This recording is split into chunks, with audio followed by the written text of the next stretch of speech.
Ang panonood ng mga palabas sa teatro ay isa sa mga natatanging unang libangan ng mga Pinoy at pamilyang Pilipino.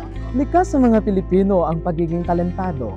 Mula sa pagkanta, pag-arte at pagsasayaw ay nakilala ang mga Pinoy sa mga larangang ito.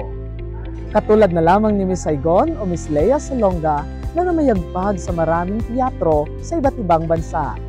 Ang mga teatro na dinadayo ng maraming tao ay nangangailangan ng proteksyon laban sa sunog. Ayon sa Fire Code, ang mga teatro at iba pang places of assembly ay nangangailangang sumunod sa mga partikular na pamantasan para sa kaligtasan sa sunog. Pero ano nga bang Fire Code?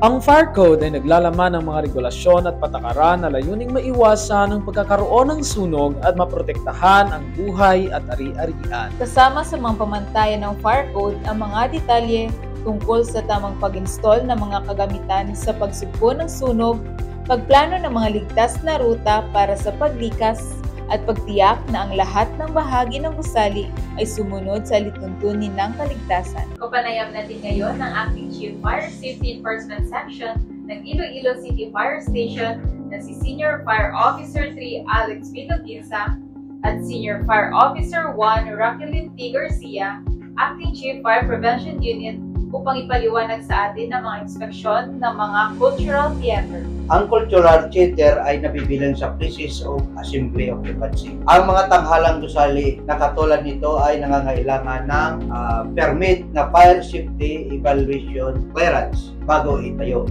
At FSIC or occupancy permit sa pagtatapos ng construction bago gamitin. Kada taon nagsasagawa naman tayo ng tinatawag na periodic inspection para ma-check kung na-maintain ang mga fire protection equipment at walang may nabago o nadagdag na construction. Nag-i-issue tayo ng inspection order sa nakatalagang building inspector para siyasatin ang gusali. Kasama ko ngayon ang isa sa mga building inspector ng ICFS na si SFO1 Garcia para ilahad ang angkop na mga fire code requirements para sa places of assembly. Magandang araw po sa ating lahat. Narito po ang ilan sa mga fire code requirements ng cultural theater. Ang una po ay ang fire exit. Ang mga lagusang ito ay dapat walang obstruction.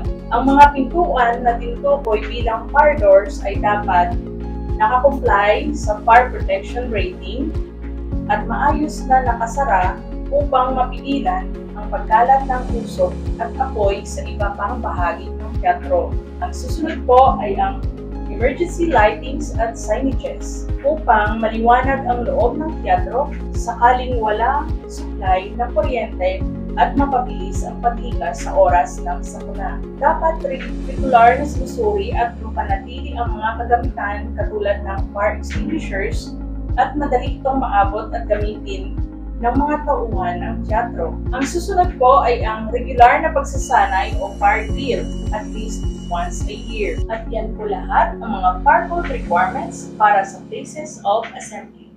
Naging parte na ng kasaysayan nating mga Pilipino ang pagtatanghal. Ang teatro ng West Visayas State University ay naglilinang sa mga talento ng kabataang Pilipino.